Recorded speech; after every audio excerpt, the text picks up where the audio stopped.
In This Corner, released in 2004, starring Nicolas Cage, Harvey Keitel, Jon Voight, and Diane Kruger. Directed by John Turteltaub.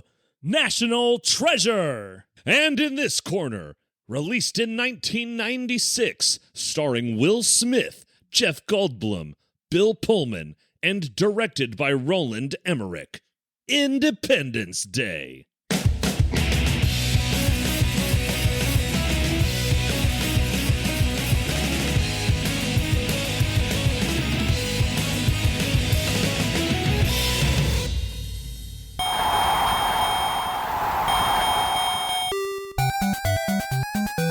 Ladies and gentlemen, boys and girls, welcome to Film Fights. I am your fearless host, Jono Rodriguez. And with me, of course, is my independently healthy, independently guelthly, pendabendently, birthly, what? Conrad Hartman. Hey. Hello, Conrad. How are you? Oh, man, you know what? I am excited to be back in the saddle. Oh, yes. We are riding these horses all the way to Freedom Day that already happened. Yeah. And you know what? Sometimes when you're riding a horse, you're just, you're taking your course. By force. By force.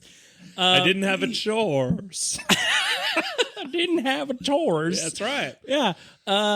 Because it took us a while to get here.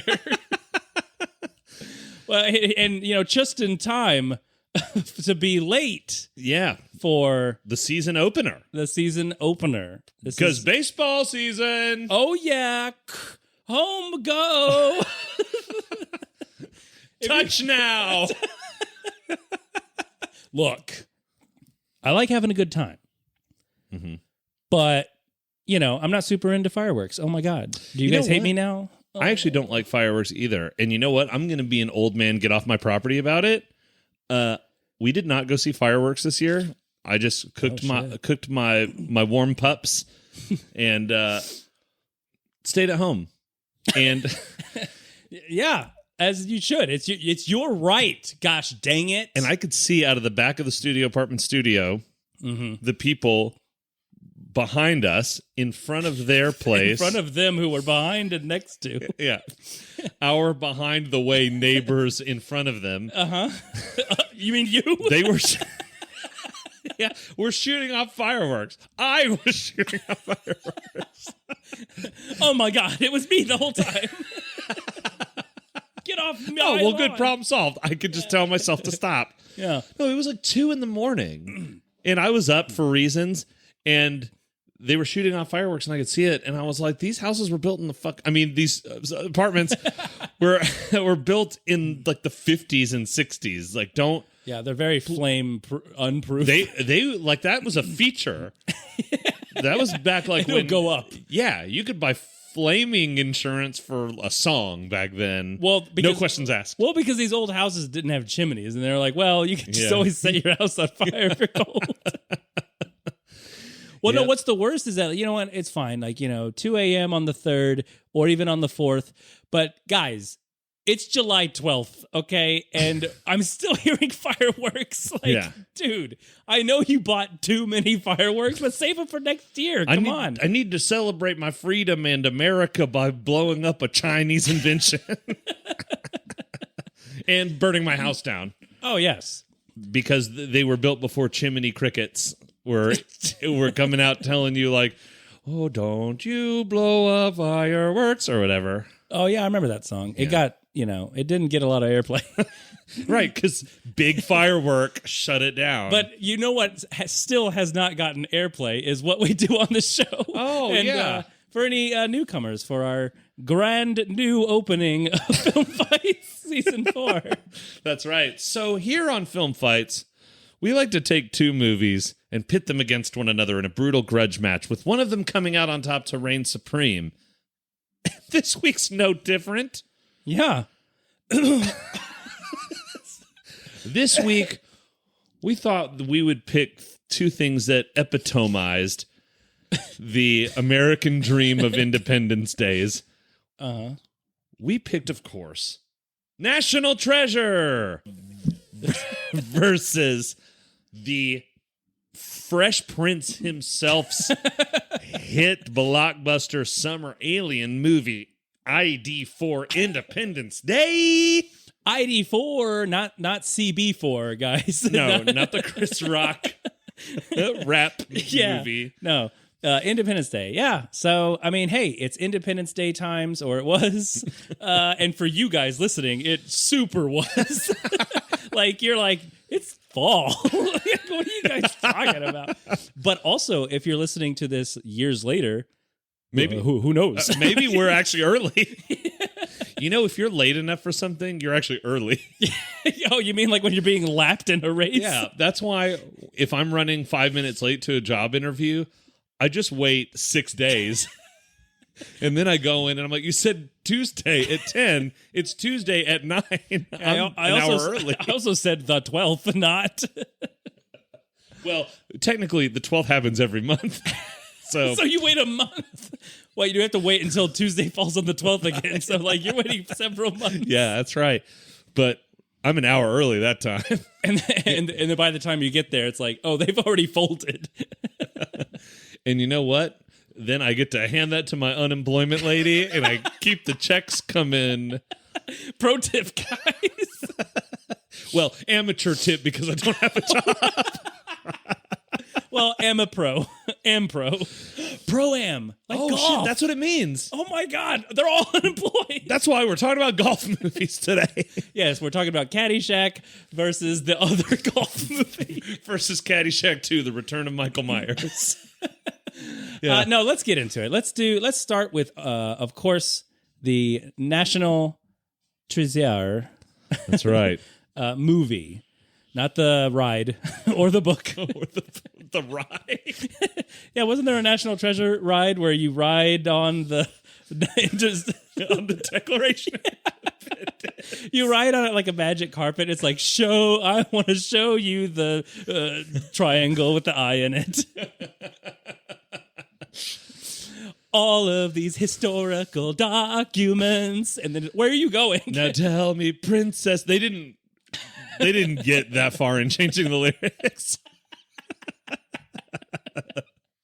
In fact, the rest of the song is just that. And the next song is still Arabian Nights. Yeah, it's actually a walking tour of a U.S. government building. It is not interesting. No. So, yeah, National Treasure. Listen, this is a movie. This is a movie about treasure hunting. It's a movie about the Freemasons. It's conspiracies. And you know what? A little bit of heisting. Ooh. So it's basically Ocean's 11. For dorks. For dorks. Like those books that are like, networking for dummies. This is just Ocean's 11 for dummies. If you were like, what if George Clooney were like less attractive physically, but like he was like had a Sherlock Holmesy quality that was actually kind of abrasive and frustrating, but it's still like, and also makes my puss wet. And also he kind of clearly had like a hairpiece of some sort. Okay, we need to address this because before we can even get into the movie, we have to address Nick Cage's hair. What the fuck was up with that? It was like a different color. It's a different color, yeah, than his natural hair, which I think if it was his faux hair, his fair. Yeah, it was like red. No, like the sides were brown. And the top was red. The top was, it was like blonde. Yeah, it was strawberry blonde. We can compromise there. Yeah, it was made from strawberries, I think. Strawberry fibers. Because they couldn't find like real hair. They had to find strawberry hair, which, as we all know, they shave it. That's why when you get a strawberry, there's like little bumps. That's just like... It's like razor burn? Yeah. It's razor burn because, like, nobody likes a bearded strawberry. That's something you get from the old country. That's like what you date in college to piss off your parents. You date a bearded strawberry. Exactly. And then you grow up and you're like, no, I want someone who can like, recite the Dow Jones or whatever. Recite it? Yeah. They learn it like Shakespeare. Oh, sure. Yeah, I remember that. But this hairpiece, so here's the other thing. When I was watching this movie, I looked it up. I could not find, he's had it scrubbed from the internet. There's nothing I could find about him having a hairpiece in National Treasure. Well, they keep that on lockdown, all right? That's what I'm saying. Especially because, like, hey, man, it's like the movie, right? When fiction becomes reality. They covered that shit up. Yeah, that's right. Like when they bought the wig and paid the seamstress, the wigstress, they, like, covered those receipts up. That's right. And they had, like, that poor woman killed. God rest her wigging. Well, I mean, she was wigging out. All right. Yep. Yeah, that hairpiece was terrible, though. And especially now that I'm watching it on like a 4K big television, I'm like, oh, I can see like the fibers in the hair, in the strawberry hair. It looks like when you're watching like SNL, they have like the fake beard or a wig, and it's like, oh God, it's lifting. I can see the spirit gum that's holding it to his forehead. But there are plenty of spirits in this movie. Talking, are there? Yeah, like the ghost. Oh, drunks. The ghost of Abraham Lincoln and Benjamin Franks and all those historical document come to guide Nicolas Cage along his way. Yes. Yeah. So the movie opens, guys. The movie opens with Grandpa Cage talking to young Nick Cage, Nicholas Coppola at the time. He was like, "Come down here, Nicky. Come down here." Well, I don't know why he says that. Oh, I see it. Because it's Francis Ford come down here, Nicky. Oh, you're gonna catch cold. It's Christopher Plummer is his grandfather, because Christopher Plummer has always been 90 years old. Yeah. And he's like, "You shouldn't be here." All right, I'll tell you the whole story. Like instantly. He goes, "You're too young to be up here." Well, I guess you're old enough. Anyway, here's the story. It's midnight now, so the director's like, "Look, the runtime, peeling back the curtain in movies, folks, I don't know if you know this, they don't always shoot scenes in order. So they had already shot most of the movie. Yeah. And the director, Mr. Turtletop or whatever, was like, hey, he's tapping his watch, like, look, we got to wrap this shit up. Look, we're close to pulling that steam whistle, all right? It's almost lunch. It's almost quitting time. When the steam whistle blows, my liver goes because I'm headed to the bar, baby. You know what I mean? Oh, yeah, that's a real William Fraudley. What was his name? William Frawley from I Love Lucy. That's right. He was sucking on that vodka steam whistle like there was no tomorrow. Yeah, sucked it until he lost all his teeth. That's why he looks that way. Yeah, he was 26 when they filmed I Love Lucy. They had to pull his face out of a rocks glass every morning.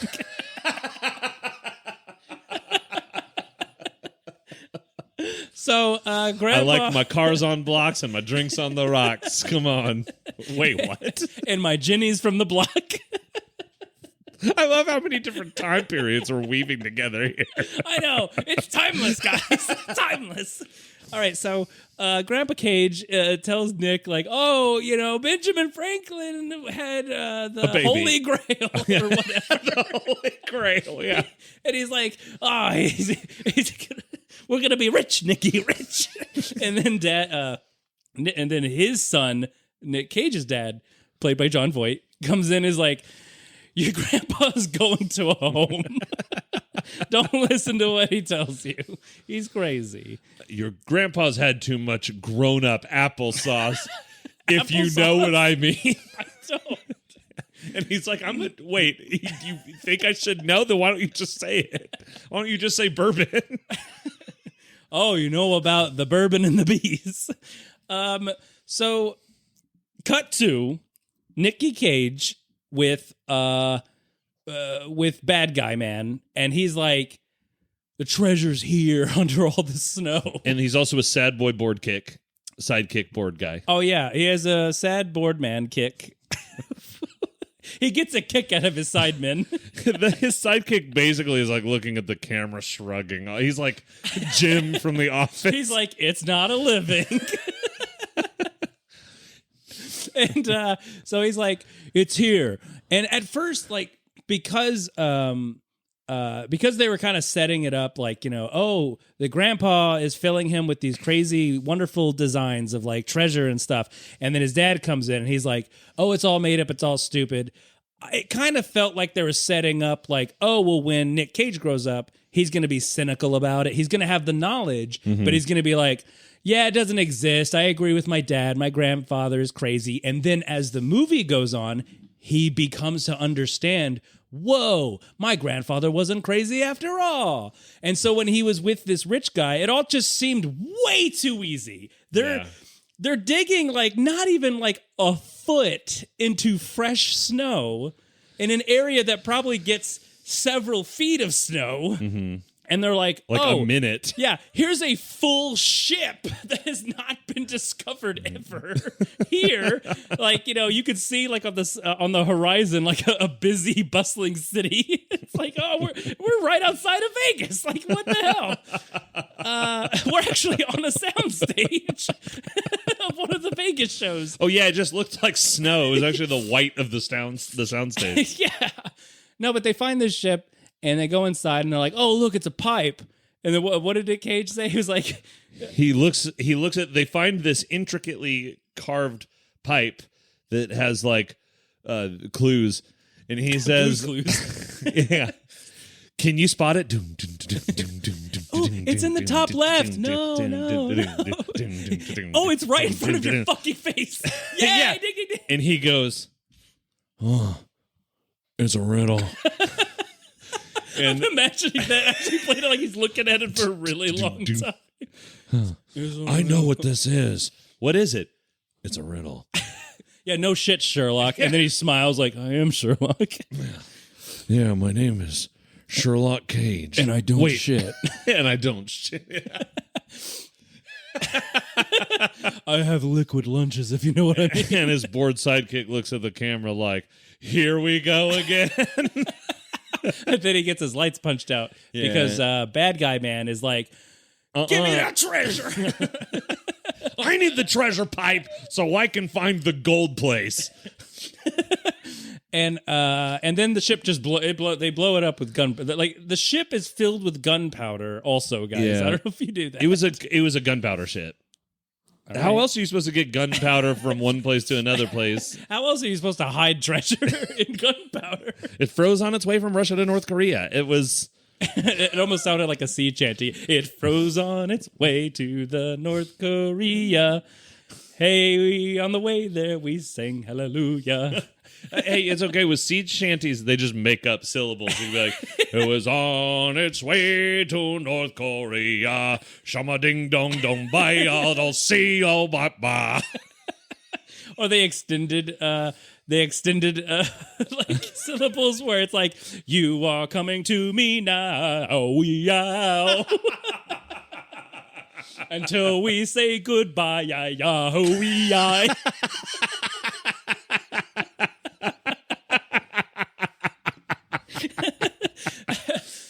But no sea shanties here because no. they were like, you know what?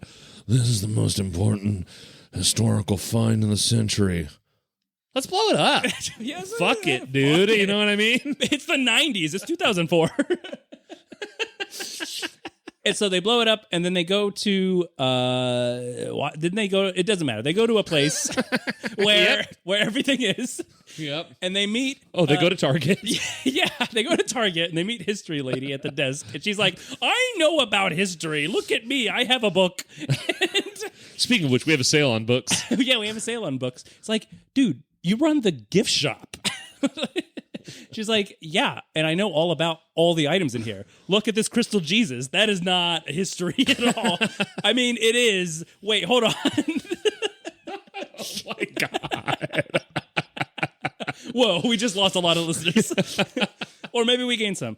No, but she's like being all like, hey, I'm like 20 and girls get it done. And I'm the smartest person in the world about history, specifically about Freemason history. And she's like, have you seen my medal? She speaks just like Nick Cage. Have you seen my medals? They're from the SS Jupiter or whatever. Like, he's like, oh, yeah, but you're missing the 1721 pin that says, if this, you can see this right side up, flip me over or whatever. And there's a middle finger on the other side. They were raunchy back then, guys. Yeah. And then she's just like, yeah, I don't have it. And then guess who has it? Fucking Nick Cage has it. He farts it out of his butt or whatever, and he's like, here you go, lady. Look, I give the movie points because I did enjoy that scene. And it was a very cliche, like, it was a like good banter. But like, I don't know if it was the writing or the delivery of it or both, but just like him coming in there and just like, well, the Declaration of Independence is going to get stolen. And it's like, oh, really? Well, how do you know? He's like, I don't know. He like kind of, just like the conversation was a lot of fun, but it was also sexy. Yeah, I was like, horde. Yeah. I mean, you could see like little beads of sweat dripping from their genitalia. I mean, I see what I want to see, but me. Yeah. That was me in front of your TV screen when I was watching it. Oh, I was just like, oh man, this scene has got me oozing. Yeah, we needed to find the secret of that ooze. National Treasure 2, The Secret of the Coos. Secret of her coos. So yeah, he's like, oh, some people are going to steal the Declaration of Independence, but also I'm going to do it, but only because I don't want them to do it. And like, don't worry about it. And she's like, cuckoo. She kicks him out. And they shake hands and he says, well, it's been a national pleasure meeting. No, that's the porn version. The national pleasure where they have to steal the Kama Sutra.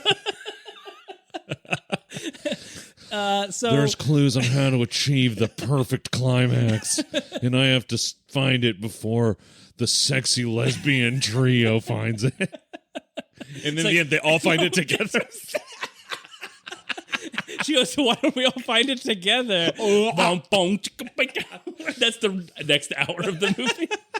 So, indeed, bad guys are going to steal it, and then Nick Cage learns, there's going to be some gala. So he's like, yes, that's the perfect time to steal something, because if there's anything I know about learning about history, it's that during a gala at an important high-security building, that's when there's less security. I majored in history, and I minored in infiltration. So he gets in there and he quickly steals the Independence Day document, the script for Independence Day, by pretending that it's a souvenir fake Declaration of Independence Day. And he's like constantly switcherooing them in the movie. How funny was that scene in the gift shop, right? Because he's got the real one, and the lady's like, are you trying to get out of here without paying for that? And it's supposed to be $20, and he's like, God, that's fucking expensive. Yeah. And like, and in my head, I'm like, oh yeah, just drop a 20, no big deal. But he like brings out, he has like crumpled ones, no credit card. I'm like, what kind of treasure hunter are you? Yeah, what are you, a child? Listen, honey, you're never going to find a woman like that, okay? You need to be financially stable. You need to be able to afford a fake Declaration of Independence anytime your honey bunny wants one. Wants a honey bun in her oven. You know what I'm saying? Listen.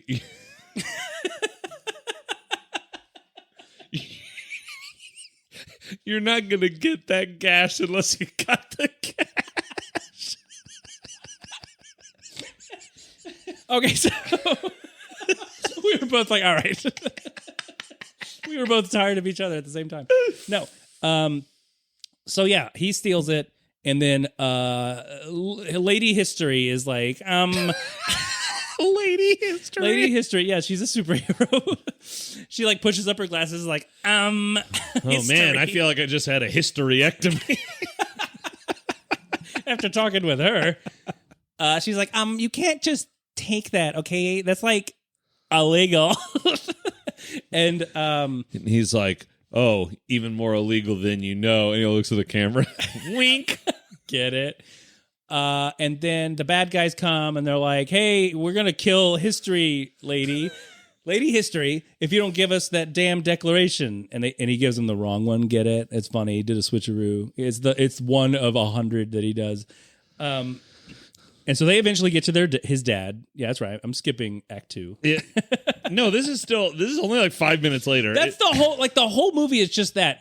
Like that's why we put a lot of emphasis in the setup, because it's hilarious. And then from that point on, it's just them walking around buildings and looking at like, oh look, it's a picture of an ice pick. That means there was ice here. You see how that face on that thing is half cocked to the side? It's a clock. It's 4:30. You see how that clock says it's 4:30? That means I'm late for a doctor's appointment. Oh, God damn it, Nick Cage. And next to it, there's a shadow of a deer, and that means go over here. There's a shadow of a deer, which means we're no longer in the city. Look, a brick. It has the stonemason symbol on it. Let's just break it, even though it's like it's city property. Like it's 100 years old. So like they're already being chased by the FBI, who, by the way, terrible at their jobs in this movie. Oh yeah, they get introduced, and they're like ET FBI stupid or whatever. Like they're just like, hey, we found out that you're trying to do this, so you should do it with us. Yeah, they might as well have been like slipping on banana peels and stuff. Like they were so bad. Yeah, a real waste of the talents of Harvey Keitel, really. He wasn't the wolf. He was like a wolf that's bad at his job. He was the sheep. And he was being led around by Sheepmaster Nick Cage. Sheepmaster? Yeah, that's what they're called. He's the master of the sheep. Master of sheep, I'm pulling your wool. Masters in the sheep. So they get to John Voight, who's the dad, and he's like, hey, son, you still believe in fairy tales? And he's like, no, it's real, Dad. It's real. We have the map, and now we're setting it on fire. Yeah, well, guess what? I'm not even your real fucking dad. What do you think about that? What? It becomes like a family drama. The bad guy is actually your dad. He takes his mask off. And he's the bad guy. Now give me your independence paper. Independence paper. Do you have your papers for independence? So they that's right, they pour liquid on it, and then Nick Cage flirts with Lady History, and they are like, oh, we're gonna have sex later, probably. Like that's the movie saying it. Okay, they're not literally saying it, but they are with their eyes and their coos and their caws. They're hard dicks. Both of their hard dicks. Well, she goes to the restroom, and Nick Cage looks at Papa Voight and a sleepy sidekick, and he's like, we're all gonna rail this chick together, right? Yeah, it's like Sean Connery and Harrison Ford in Last Crusade, where it's like they both do the same one. It's like, oh, what did she say? You have your father's dick? So anyway, bad guys kidnap Daddy, and they're like, hey, we've haddy it. So you better give us... well, it's not even the document anymore, because they burned it up and turned it into like a origami goose. And they're like, oh, it's a goose, which means the treasure's on the loose.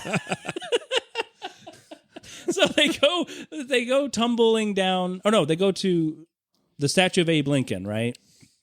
And they like press a button and it opens up or something. Yeah, they just boop his nose. Yeah, they just boop his nose. And then he opens his mouth, and there's the real Declaration of Independence. It says, we're sorry, but your declaration is in another statue. And they're like, ah, damn it. Oh, that's why they called him Prankin' Abe back in the day. He was a real jokester. He was good at two things, emancipating and pranking. Yeah. Yeah, like because he was all like, 407 pranks ago. I skateboarded down. I was catching a gnarly rail grind. By the rail, I mean the railroad. The Underground Railroad, which is no longer needed because emancipation. All right, so they find the city of gold or whatever. They get to that big old dusty elevator shaft, and they're like, it's like a crazy action sequence, because it's like, oh, it's so dusty and broken. Hope no one dies. And then like it starts falling. Wink. And they oh God, and fucking like Sidekick's like, what are you gonna do? And like and they get there safely. It's fine. But they pull a gun. Yeah, like we thought in this PG-rated Disney movie, like, oh no, they're all gonna fucking get crushed to death. But here's the fucking stupid thing. The only stupid thing. The only stupid thing is when they get there, they find like, oh, there's nothing there. But then they put a gun to Dad's head and say, hey, you better tell me what this means or I'm going to shoot Daddy in the heady. And Nick Cage is like, all right, it's in Baltimore or something. It's just a decoy, Daddy. And then he takes off his other mask and it's like, oh my God, you've been This lady is just history. a child that I stole from the orphanage. Totally legal. No one will miss him. No. So the bad guys believe, oh, we got to go to Baltimore. And then they take the 0.25 mile an hour elevator back up and they just leave because like they're like, oh, now we're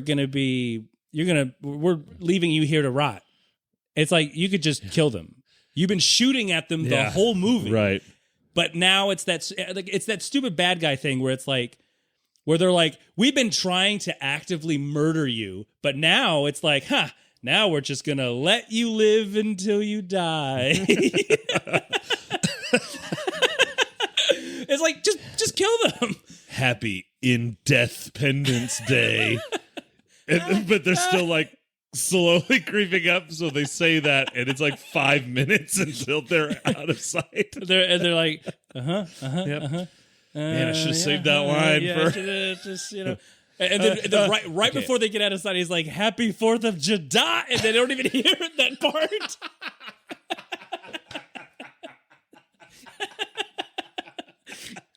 And of course, right after they leave, Nick Cage is like, all I had to do is press this button. And then the button says, for treasure, press here in big gold letters. But it's just reversed. You just needed a mirror. That's what all these puzzles were like. They were like... That's how fast they solved them. They were just like, oh, wait.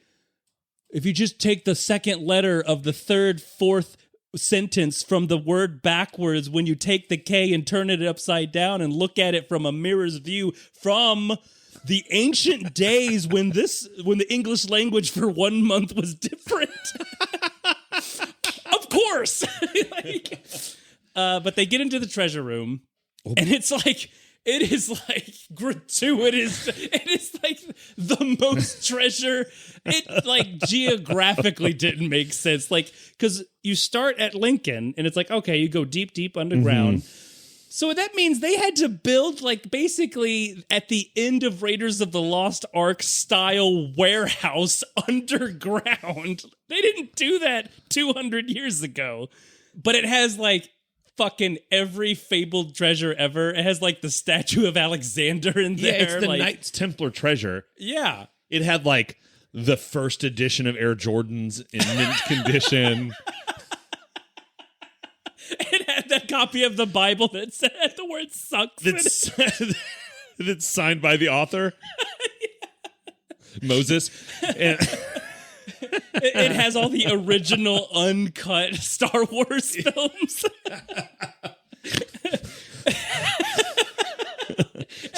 Superman number 232, where he fucks around on Lois and kills that chick with his super cum and blows the back of her brain out. Yeah, it has every fabled treasure ever.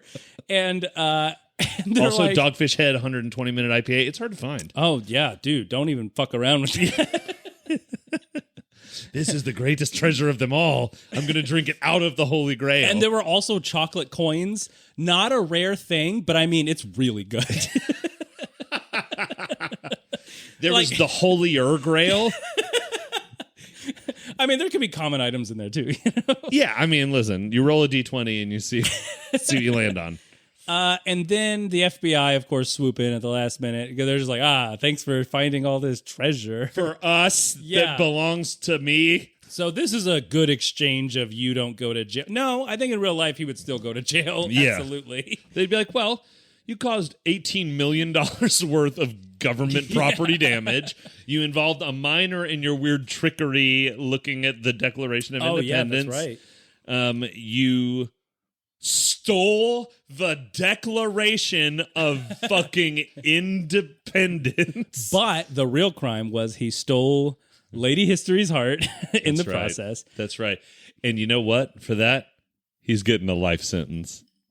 What? It's called marriage. Oh, right. I get it.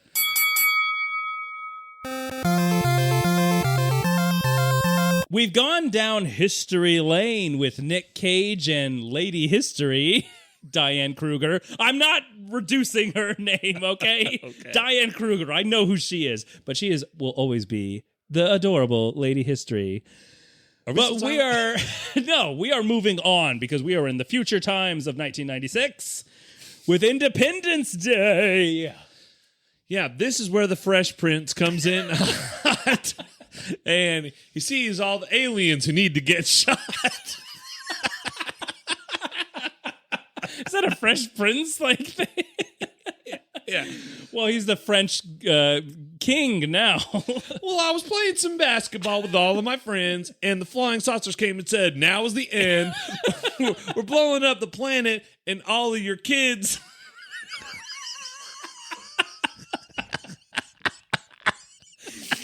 So you better get on eBay and finish your bids.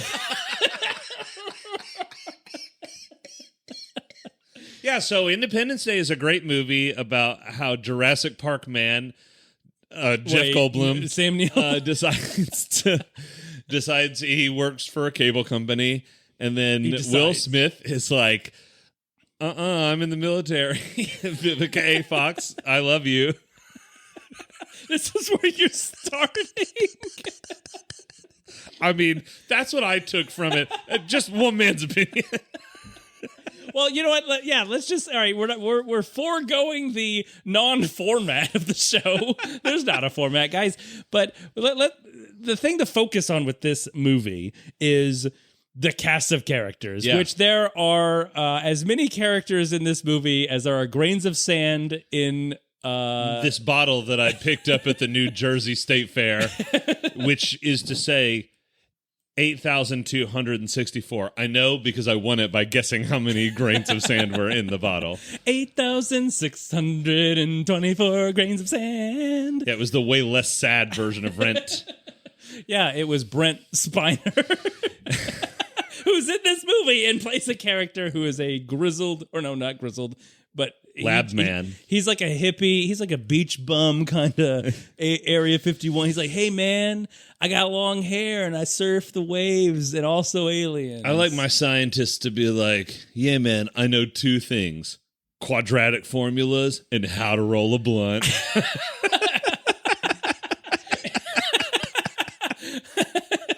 Yeah, he rose those fractal blunts. Oh, dang. Those are complicated. I'm not even smart enough to smoke those. You have to be this crazy I don't know which parts of it to light. Yeah. No, it's infinite. Judd Hirsch plays Jeff Goldblum's dad. Yeah. They play chess. They smoke cigars. Mm-hmm.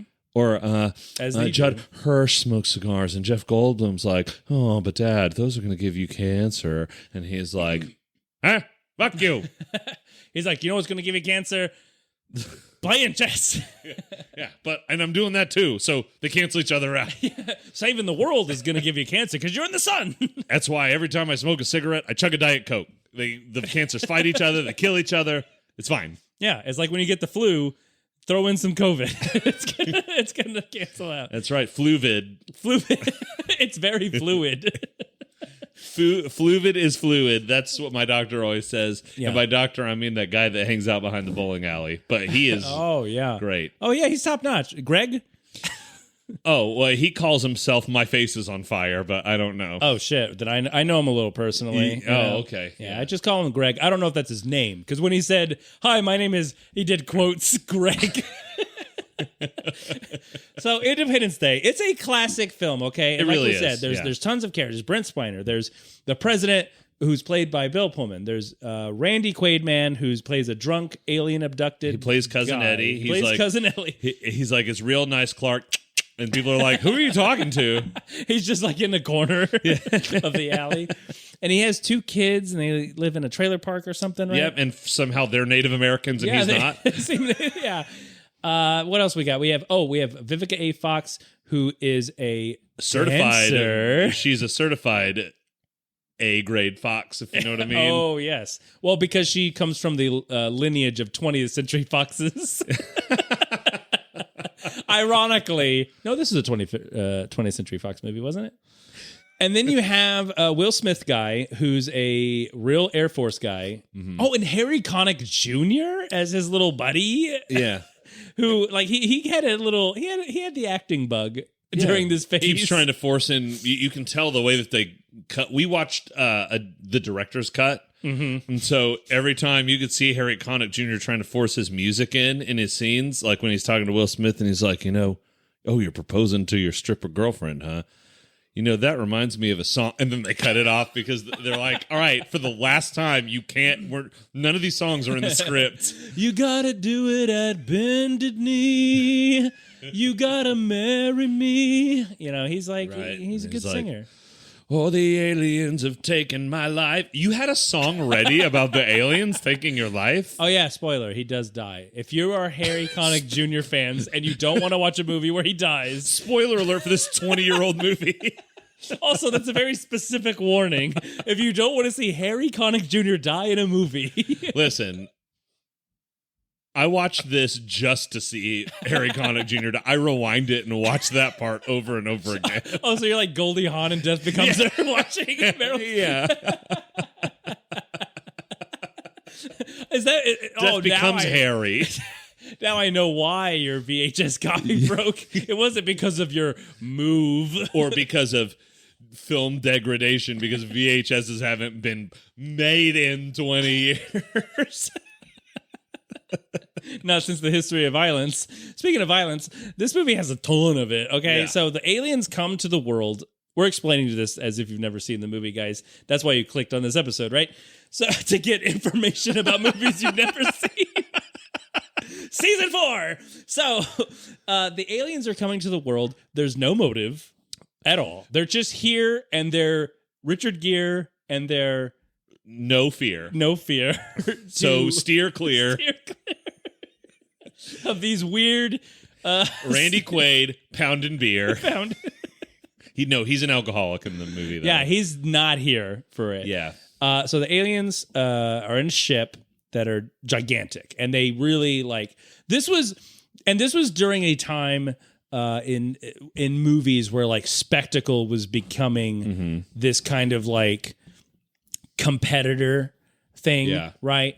And so the biggest selling point for this movie, right, which it worked back then, it probably wouldn't now, like because you see Roland Emmerich's latest movie, Moonfall, which is basically Independence Day, but it's like, oh, what if the moon was a bad guy and came crashing? Yeah, it's called Majora's Mask, okay? Yeah, he made Majora's Mask the movie. And everyone was like, yawn. We've seen Endgame, okay? Yeah. But no, like back then it was like, how about this, Hollywood? This is my Roland Emmerich. How about this, Hollywood? He's a smooth talking like 20s, sure, sharpshooter. Wait, he's from the 20s or he was in his 20s? Yes. Perfect. So he goes, a young man in the 1920s. Got it. Yeah, he goes, hey, Hollywood, check it out. Cat. We got these alien ships, and they're as big as a city. Can you dig it? And they're like, money. Can I offer anyone a jazz cigarette? Beep, bop, skibbity, bop, boop, ba, da, da. Yeah, because he was dancing around Hollywood execs trying to get this movie out. Yeah, that's right. Which, like, they did. Like, we just learned the budget was like $75 million. Yeah. Which is bonkers to think that a huge movie like this only cost that. When huge movies so many A-list actors in it. Yeah. Like you think of a huge movie now, like a Transformers or a Indiana Jones, and it's like, oh, it costs like $500 million to make, and you're thinking, but it's still just people. It's people. Yeah, and like Indiana Jones, like what? Like how expensive is it to make a rock roll at him? A rock that is to scale. It's like literally a rock. It's not a boulder. Yeah. They just like green screen them in. Now it's like, no, we got to use a real CGI and rock. Harrison Ford is like 94 years old, so like he's actually just strolling. Yeah, they and they speed it up. They fast forward. He's like a mall walker away from it. Can you imagine? Gotta get my steps in as I'm walking by Payless. And the rock's rolling behind him. Ooh, I know I shouldn't, but ooh, that Cinnabon smells so good. I got to keep my pace up. I'll get it on the next round. Oh, is that Shirley? Is she having an iced tea? I thought she said she couldn't have caffeine anymore. Oh, I see. It's a decaf. I see. Hi, Shirley. She's such a bitch. She's such a bitch. She's such a fucking phony. Hi, Shirley. Love you. Oh, I love that tracksuit. Cunt. Didn't you wear that yesterday? No, you smell like mothballs, though, honey. You should really take an Epsom salt bath.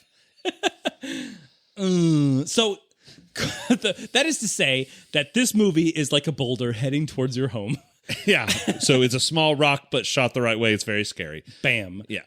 But the way they shot these spaceships, let me tell you, because, okay, if I'm going to say something positive about the movie, they like the scale of it, right? Yeah. The presentation of it. Because even in today's standards, because I joke about like, oh, back then you could sell, look how big the spaceship is. Sure, but sure. You watch it today, and if you've never seen it before, it's like, ooh, yeah, like the dramatics of it, the theatrics, when it comes through those clouds, it still works today, you know, like, because they do a good job of building on the scale of it and the threat of it. So, like, that's fine. I did love the design of the spaceships because they looked like flying saucers, but a slightly new, like, kind of like original design. Yeah, I also agree they ripped off H.R. Giger. Well, they were like, what if we took that long alien head and smashed it and made it wide instead of long? Yeah. What if we folded the alien's head hamburger style instead of hot dog style? warm puppy style. Well, like, I think that's the thing, because like at the time when I saw it, I was like, this is really cool. This is really neat. But like, having a rewatch, looking at it and thinking about like other movies I've seen that, like, obviously this movie is probably like drawing from, it almost felt like that thing, like, because like when you see something like Mars Attacks, which came out like, I think that same year, It did, yeah. It came out in 96, Yeah. same year. So it's like, they clearly, like, they went all the way with the retro design, because it's like, oh, it's a silly movie, and also we are referencing like the original Topps cards or whatever that came out around the same time. But here it's like they wanted to go retro because like the little ship, not the big ship, Right. the little ship kind of had that classic like saucer design, but then they threw in like a throttle on top. Yeah, there was like the big stuffed fried ravioli and then like the like little tortellinis. Oh my God, yeah. Have they made an Independence Day style dish of pasta where it's like the mixing of, or no, the Chef Boyardee where it's in the shapes of the... And when you go to Olive Garden, instead of ordering the tour of Italy, you order the tour of the solar system, and it's... Yeah. Since you brought up Mars Attacks, you know what's really weird is that it came out the same year, but it seemed like it was specifically making fun of this movie. Like, there were things in it. And by the way, if you're curious what we think about Mars Attacks, go back to season 1, you silly gooses. We did Attack the Block versus Mars Attacks with our good friend Sarah. Tullis. But like, there were the things like the long-haired son who drives a pickup truck, and from the trailer park trailer park, and like a lot, like several like interlock pieces. It very much does seem like movies get made from the same area, and so everybody's listening to what they're talking about. Yeah. All right, I guess, we're talking about Ants, A Bug's Life right now. Yeah, you remember it because Toy Story also came out in '96. So you remember that scene in Toy Story when a big alien ship came down that was named Sid, and he like vacuumed up some of the humans. Right, and that came out the same year as Action Figure Book, which was it was like the same idea as Toy Story, but like with a little twist. But it was a book. Well, instead of story, it was book. They couldn't say story again. Oh, I see. It was copyright by Disney. Big Disney. Big Disney trying to ruin all our Disneys. All the little Disneys out there. Yeah, they're like the little tortellini ships. It's the Mon Pa Disney. Yeah. Well, we're just out here trying to sell our home fried Mickey Mouses. And Big Disney. No, it's a Ricky Rat. And like Ronald the Duck. Ronnie Rodent. Yeah. Yep. And Quentin Quacker. and Dum Dum Dog. So anyway, all right, we're getting away from Independence Day. Look, that's a good thing.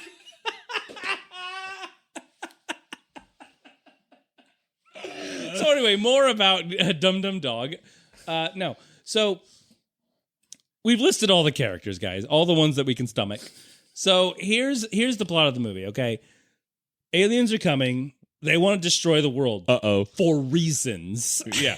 Well, they're like international locusts. They come and they eat and then they leave. Nick Cage was in this movie, I guess. Yeah. Well, I mean, that's the bleed over from History World movie. Oh, yes. Judging by this key symbol on their UFO that's cocked slightly to the right, we're going to die. And he gets vaporized. Yeah. Because he was like in the White House. There were some really... He was in the White House trying to steal something and he got vaporized. And, all kidding aside, lots of like really great moments, lots of amazing visual effects in this movie. Oh, yeah. Memorable fucking like I saw this in the theater as a kid, and it's Same. like with that first attack when they attack like the Empire State Building and the White House. Yeah. It's like very memorable. And these are this is probably like the last time a huge movie used like scaled sets, like models, because like obviously they didn't blow up a building, they blew up a set. Wait, they didn't blow up the actual White House? No. I know they had plans to, but they were like, oh, that 75 mil, it's going to go up to 375 mil. And Roland Emmerich was like, oh, come on. Yeah, like, you know what? Thank God Christopher Nolan hasn't tried to make a remake of Independence Day. He's like, I'm going to actually blow up the real White House in it and the real Empire State Building. Except he called it the Umpire Building because he doesn't know. He's not from here. So Judd Hirsch is like, why you bother? Just kill the aliens. And Jeff Goldblum's like, thanks, Dad. And Will Smith is like, my friend Harry Connick Jr. is dead. I gotta smoke these cigars. It's really important. It's really important. I've had them in my humidor for a long time. They're taking up space. I just got a fresh shipment of Macanudos. I gotta keep the rotation going. So the aliens come to Earth. They kill everybody, and then they kill everybody. They kill everybody. Okay, In the movie, some of them come back to life because they had like a Phoenix Down. Yeah, Final Fantasy reference. And then they like, they're like, okay, we got to communicate with them. What are they saying? Oh my god! And it's like, oh, it's a countdown. How could you figure that out, Jeff Goldblum? Okay, he's like, it's a countdown. Check it out. Look, watch. Look at these spoons. And then look, watch. Like if I stack the spoons on top of it, and then look, oh, look, everybody. There's a canary over there. When everybody looks away, he like... You know what's funny? We picked these movies because, for a brutal grudge match. We already discussed this. Yeah. With one coming out on top of Reign Supreme. Yeah. Because they both had to do with the 4th of July. But...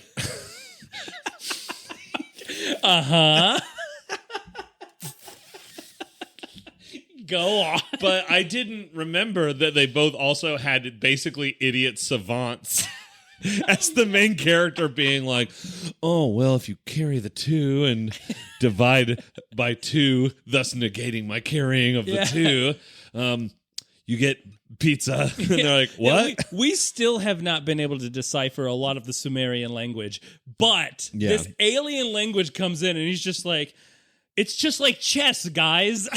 You just have to rook the queen. Have you ever been trying to read a foreign language? Just think of it like chess. Yeah. It's you versus the words.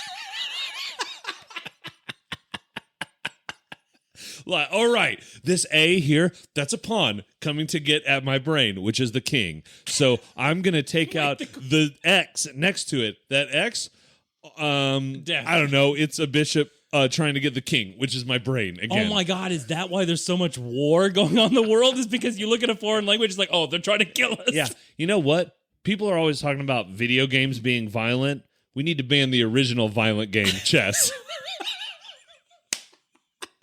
That's all about murder, and it's about taking over empires and, fascism somehow. What does fashion have to do with anything? Girl, have you seen some of those fancy chess sets? They be dressing nice. I've seen these aliens, and you know what? Too many tentacles. Oh, wow. That's not cool. But all bodies are beautiful. Don't body shame. No, that's a choice. I don't care how many tentacles you have. I don't care how many tentacles you have. You're someone's type. It's like baldness. I think it's a choice. Man, I wish I hadn't made this choice. It's very upsetting in the morning when I look in the mirror. I'm doing best to ignore the choice that's happening to me. So then Jeff Goldblum's like, "Oh, here, I'll put a computer virus in the aliens." Yeah, no big deal, guys. All right. So Will Smith, you mind flying me up there real quick, boo? He's like, yeah, just give me the keys. He's like, yeah, they rushed Area 51 just like they did in 2019. Yes. They Naruto ran to Area 51, and then Spiner guy with the long hair, when all the other scientists are wearing like surgical COVID masks and probably glasses because nerds, and he's like free balling his facial hair. He's free facing. He's free facing in his spindly gray, gross hippie hair. Oh, yeah, with all the patchouli oil. Oh, my God, which smells like a stanky butt. Yeah. He's just walking around going like, this is very exciting. Yeah. The aliens. He's like drooling like as he's like, cutting into it. God, these aliens are so fucking sexy. Dude, and he opens that thing's face, and it's like, oh, this is like the ectoskeleton. It's like the ecto one. Yeah, the ecto cooler of his face. Because he cut into it, it's just like, blah. It just shoots high C all over the place, and he's like, well, that's a delicious citrus beverage. Well, like, yeah, those aliens are like octopi. Like, when they get nervous, they just... and now you have a fun little warm drink. Okay, so you know how there's meat pies? No. What if you made one with like charred octopus, octopi pie? I'm into it. No, you would just say octopi. You just do a little pause. Octopi pie sounds weird. We'll talk about the menu of our new restaurant later. It's fine. The restaurant's called Too Many Tentacles. We serve one thing. Can you guess what it is? Cephalopods. That's right. Yep. So speaking of cephalopods, these aliens' design is really weird because there's like big alien and then there's little alien in its head. Well, it's like the cute, or it's the delicious alien nougat in the middle. You know, like when you break open. It's like a Cadbury egg. I was thinking of a pistachio nut. Ooh, yeah. Oh, you crack that nut and then get it in your face. You get your strut. So... you know what? The alien stuff in this scene that you're talking about is really cool. It is. Because like when he controls that guy and he does the voice and he's like... He wraps his like tentacle around and he's like, there is no scientist, only Zool.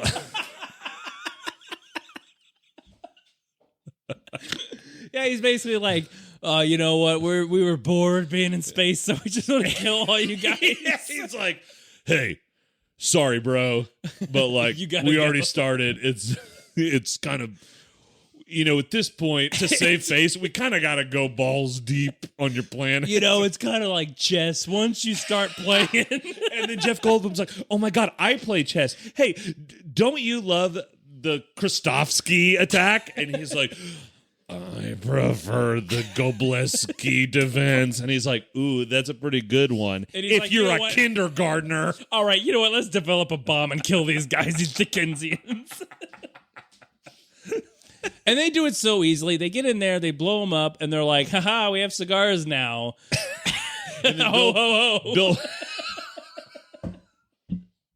well, that's it. Bill Pullman's like, hey, Republicans, get ready for your dicks to be as hard as they could possibly be, because guess what, you dickheads in Pakistan and Turkey and whatever other weird country, July 4th, it's now everyone's fucking holiday. What do you think about that, cocksuckers? And that's a fact, Jack. And he puts his sunglasses on and fireworks shoot out of his face.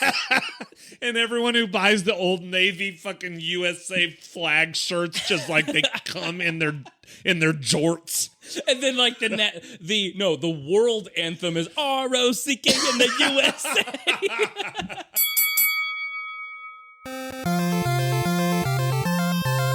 Well, Conrad. Yes, Rad.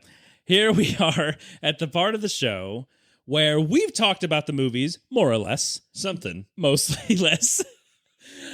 And we're about to say which movie is the winner. But lately, we've thought, you know what? Let's reach out into the ether and pull in maybe a third opinion or so. Let's see what the people have to say. Let's see what the people have to say. Hear the people. Yes. We the people. We the people of the here. United States of National Treasures. Or maybe other places, because space for Independence Day. Right. Because internet can be like space. That's right. We're reaching out into the interwebs for reviews. It's time for Review the Reviews.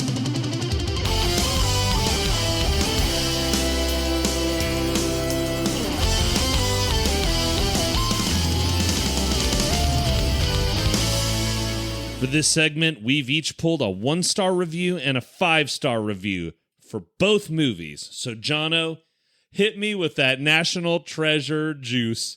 Coming to you live into your ear faces. So we'll start with the 1-star review.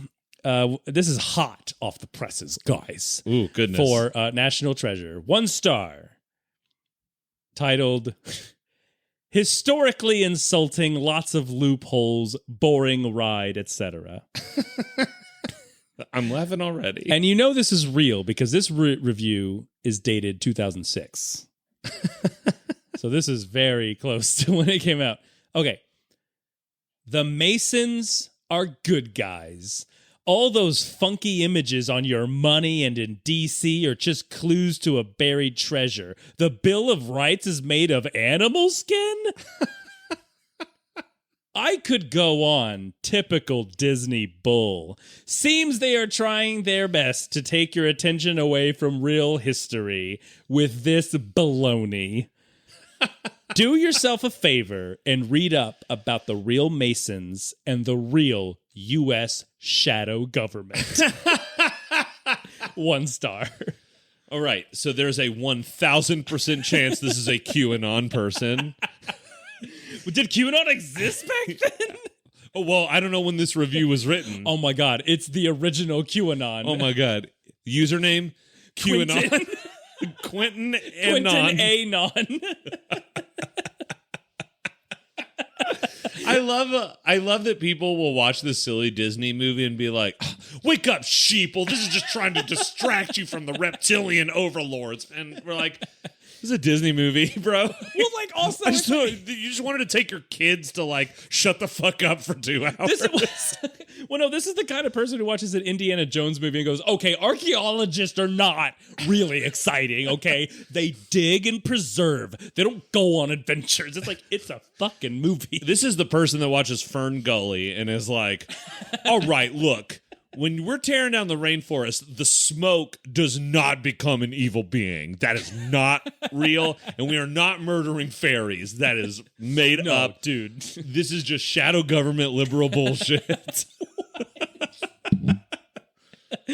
All right. Okay, so that was one. Yeah.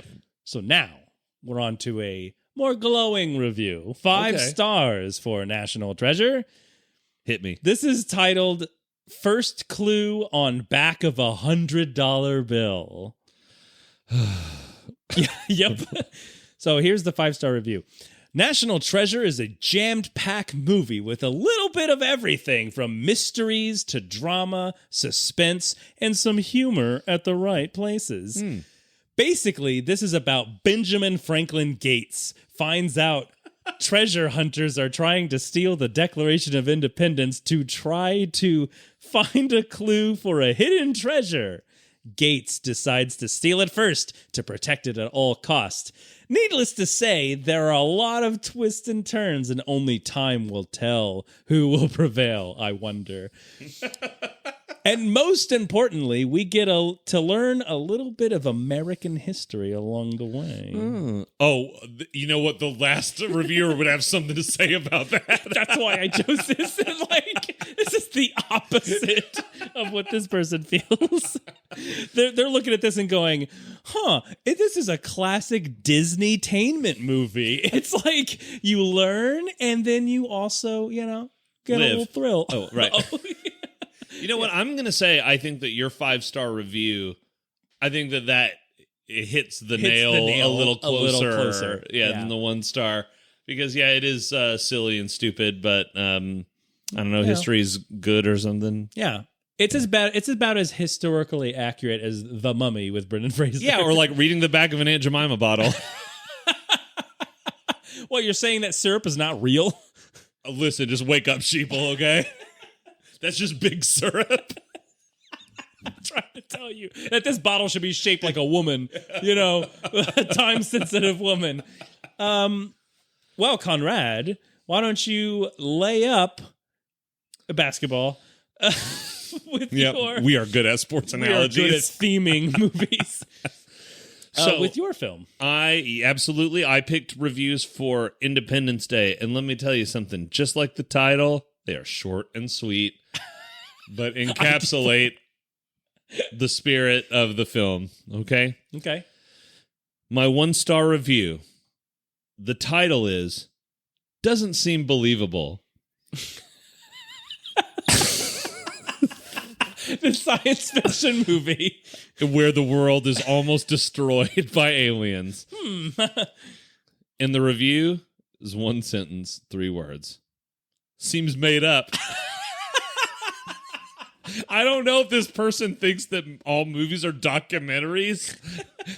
He's like watching Batman versus Superman, and he's like, I don't think this all really happened. This seems like they're trying to pull the wool over my eyes. I'm going the other way with it because the word seems unsure. Like, you know what? I want to believe this is real, but I'm not sold. Trying to give you guys the benefit of the doubt.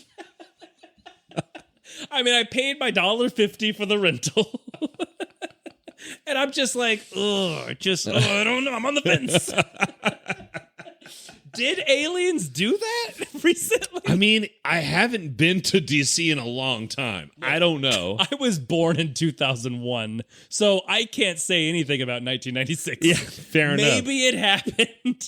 And, they don't really teach all history in social studies. No. So, I mean, well, with U.S. shadow government, who can? Not the USCG. Okay, so I've also chosen a 5-star review, as is our wont for the segment. This is also very short and sweet, just a couple sentences, but the title of this 5-star review is Fall Asleep. Wait, this is not the 1 star. This is a 5-star review. Okay. The 5-star review says, this helps me to fall asleep by time aliens are attack I am snoring. not because movie is boring. I zoned out and fall asleep. That's the same. 5 star. That's the same thing.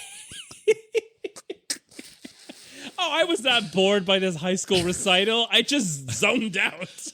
Listen, I want you guys to know this movie's highly rated because it helps me go to sleep. But I don't want you to think it's because the movie's boring. It's just that I'm good at falling asleep. 5 star. 5 star. Boy, how come I can never get past the first date? Is it because I fall asleep? That's normal. Oh, man. You know what? I got to say that 1-star review is more accurate. I guess it is technically more accurate. Made up. Because It does seem made up. I didn't fall asleep during it. I didn't either. Yeah, no. It's kind of exciting. A lot happens. Well, now that we've heard the famous thirds opinions, because there's multiple thirds. Yep. There's 3 of them, I believe. 4. 4 thirds? No, there's 2. That's an improper fraction. 2 of each. 2 of each third? Yeah, because you had a 1 and a 5 out of 1 and 5. Do I brain- have to explain the segment to you? Listen, as previously discussed, I'm not calculus Are you minded. Dude, I know you get zoned out during these shows. I am good at sleeping. So now that we've heard the thirds reviews, it's time to decide. And guys, this is season 4. This is for real. Full scrim. What wins is the winner. No prisoners. Okay. And if you're joining us for the first time, Conrad and I do not discuss what our pick is until we are live now. It's the pick of destiny. Not even future Jono can alter the results. I mean, he could, but Well- he tries to have enough integrity Oh, sure, he as tries. to not. He tries. He tries. Doesn't always succeed. I mean, even present Jono is like, let's do another take. No. So I'm very excited because Lovely Spectators, I know these are both, classified as classic films and they're loved by all. But I wonder what Conrad's going to pick because I feel like we are not going to pick the same movie. Okay, all right. I'm making a prediction now. You are my number 1 movie. All right, Conrad, Well- what is your pick? Look, I really loved both of these movies. That's not true. This is not a Sophie's Choice for you. No. I'm sending both of these kids into the gas chamber. I'm sending them both back and asking for a mint. Yeah, the Nazis are like, you have to pick one of them. And I'm like, 1? You can have them both. Actually, can I get a little refund check? In fact, can I go 2? Because I am not having a good time. So, look, I loved National Treasure when I was younger, when it came out, and I saw it. I thought it was really fun, and I was like, oh my God, I'm going to destroy government property to find money. And I got in big trouble, so don't like that movie anymore. Oh, And you tried stealing the independent contract? I don't know why I keep trying to start with that. I started easy. I tried to steal an employment application from City Hall, but it's harder than you think. A lot of cops. They weren't doing shit back then. Look, Independence Day is my choice. The I almost said graphics. The visual effects hold up really well. It's got a lot of great folks in it. Yeah. A lot of intersecting storylines. A lot. Alex Rieger from Taxi is in it. So I kept hearing I love that that's a bullet point. Yeah. It's like, great special effects, great acting, guy from Taxi. Hey, I mean, we all love Danny DeVito. We all love Christopher Lloyd. They were in Taxi. This man doesn't get any love. Judd Hirsch. Apatow or whatever. Judd Apatow. Right. So ID4 is number 1 Oh, that's confusing. for me. So, Jono, Yes, you're calling me. Yes, tell me, please, what your movie is picked. What my movie is picked? Yeah. Let me tell you, friend. I saw Independence Day in the theater, okay? Oh, yeah. Yeah. Me too. I was a young buck. I didn't see National Treasure until much after it released. I want to say like 2005. Oh, wow. No, I'm just kidding. I probably saw it like in 2012 or 2014. Oh, my gosh, really? It took a while for me to get around to it. I don't know why. Because I think at the time I was over like that trope of like like The Mummy. You had Brendan Fraser being like, oh, here's the kooky sidekick, here's the love interest, it's an action movie, guys, get with it. And I was just like, ugh.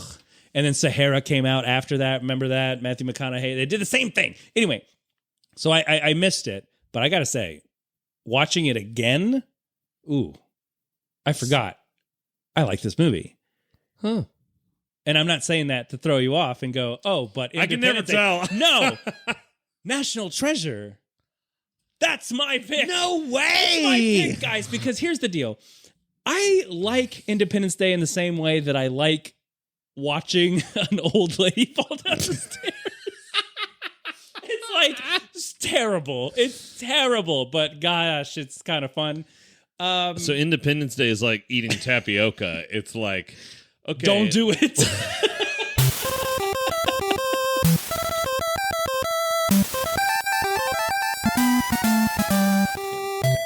Well, you heard it here, folks. We're starting this season with a motherfucking bang. That's right. With our first stalemate.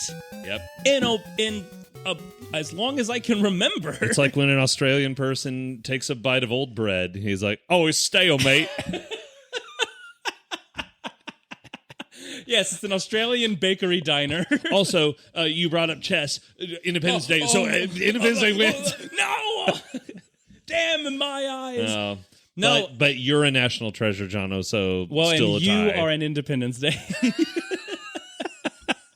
No, but like we say, guys, our word is bond. So that means... James Bond is next? That's right. Always one step ahead. No, since we both picked this movie, that means both are winners. Yeah. That's right. There's no checkmate situation here. It's a check plus, as in check mark for one movie and also for another movie. That's what check plus means. It means two checks. And the real winners are you all for tuning in and listening to this great show. And you know what?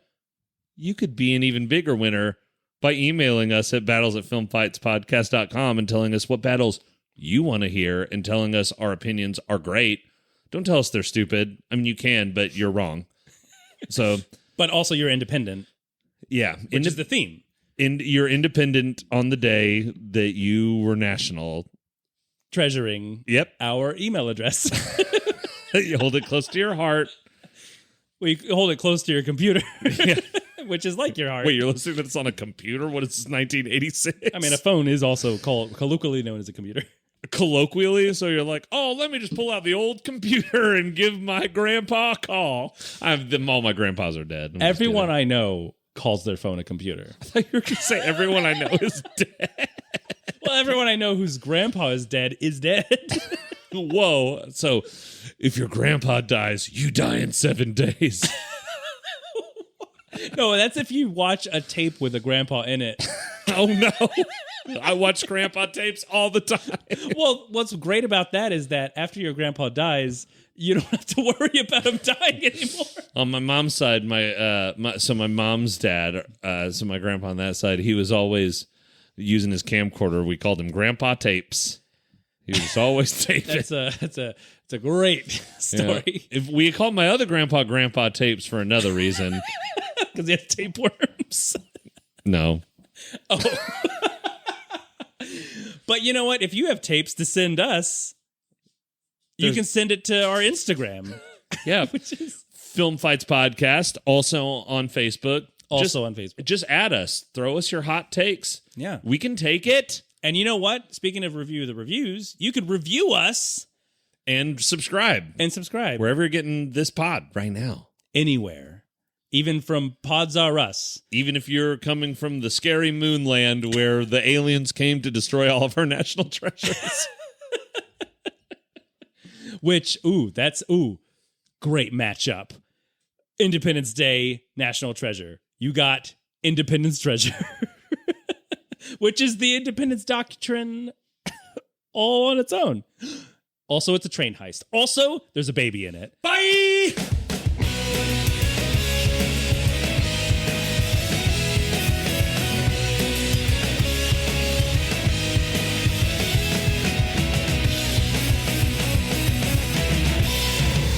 Well, here's a little story. Oh, wait, no. Fuck, I fucked it up.